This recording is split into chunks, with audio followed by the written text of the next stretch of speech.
All right, peace, family. Welcome back to the channel. In this edition, we're going to expose the lies of basically socialism. In this nation, we have the belief that capitalism is like the best market, but can we find any instance of capitalism starting without the institution of slavery as its basis and foundation? No, we can't. But what we can do is go to one of the earliest uses of socialism or forms of socialism and see how it's stacked up. So for this one, I'm going to go into the Umayyad dynasty, one of the earliest Muslims caliphate. But they had a thing called the Bayt el-Mal, and it meant the house of money or the house of wealth. Historically, it was a financial institution responsible for the administration of taxes in Islamic states, particularly in the early Islamic caliphates.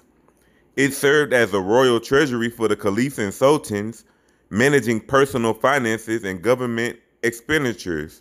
Further, it was administered by the distribution of zakat revenue for public work. Modern Islam, Modern Islamic economists deem the institutional framework appropriate for contemporary Islamic societies. The concept of welfare and petitions were introduced in early Islamic law as form of zakat, which was charity, one of the five pillars of Islam. Under the Rashidun Caliphate in the 7th century, the practice continued well into the Abbasid era of the Caliphate.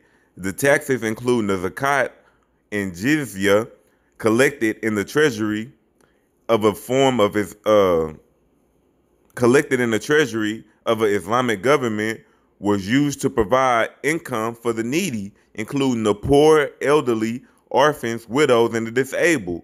According to the Islamic jurist Al-Ghazali, the government was also expected to stockpile food supplies in every region in case a disaster or famine occurred. Thus, according to Shadi Hamid, the caliphate could be considered the world's first major welfare state. So they talking all this noise about how people always want these handouts, but you never hear them talk about corporate handouts. And this is not something that was natural to the United States. This is something that governments do to take care of their people, to take care of the poor, the elderly, the orphans, the widows, and the disabled. This stuff has been going on for centuries. This was an early attempt at erasing class distinctions, which might inevitably lead to conflicts. Umar also made sure that the public treasury was not wasted on unnecessary luxuries, as he believed that the money would be better spent if it went towards the welfare of the people rather than towards lifeless bricks. So he said, we're not building buildings, we're helping the people. Umar's innovative welfare reform during the Rashidun Caliphate included the introduction of Social Security. In the Rashidun Caliphate, whenever citizens were injured or lost the ability to work, it became the state's responsibility to make sure that their minimum needs were met, with the unemployed and their family receiving allowance from the public treasury. Retirement pensions were provided to the elderly people who had retired and could count on receiving a stipend from the public treasury. Babies who were abandoned were also taken care of, with hundreds of dirhams spent annually on each orphan's development. Umar also introduced the concept of public trustees and public ownership when he implemented the Waqf, or charitable trust, a system which transferred wealth from the individual or the few to a social collective ownership in order to provide services to the community at large. For example, Umar bought land from the Banu Harutha and converted it into a charitable trust, which means that the profit and produce from the land went towards benefiting the poor, the slaves, and the travelers.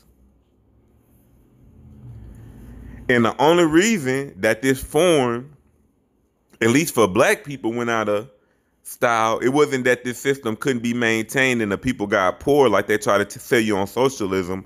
without mentioning that most of the countries who are socialists, the U.S. has a negative relationship with them, where they will put sanctions on these countries to over amplify what's going on in the country.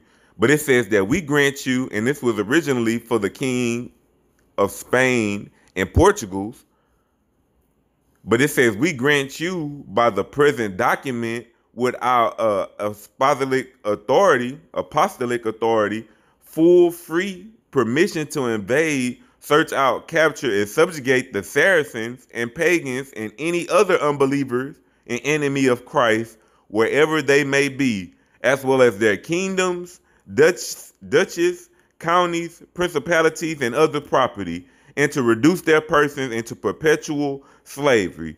So these people had their own system. They had wealth. They had ability to take care of each other. And as I showed, they had complete security in their countries. So what these people did in Spain and Portugal was they didn't like black people being set up in that area. They went to the Pope to get permission to enslave these people perpetually. So now when you see African Americans, they don't have any self-autonomy or self-governance. This is what we go back to. But this is about socialism. So the thing that ended this style was the jealousy of the European and enslaved them. But this is a Free Black Society presentation. Know the Bayet Al-Mal, the house of money or house of wealth, and know how it was used. Because white people did not invent these political systems, no matter how much they try. They sure didn't invent democracy. As I showed in the earlier video, which I'm thinking I'm going to redo a video on, that democracy origin is in Phoenicia.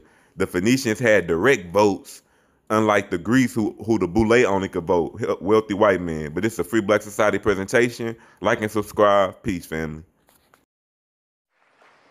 2 weeks ago, the United States officially recognized the legitimate government of Venezuela and its new president, Juan Guaido.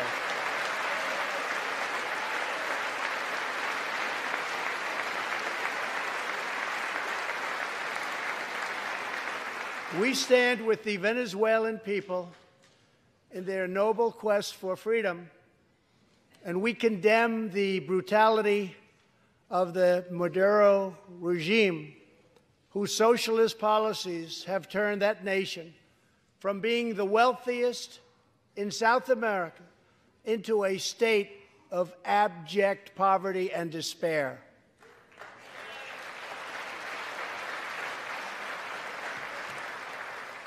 Here in the United States, we are alarmed by the new calls to adopt socialism in our country.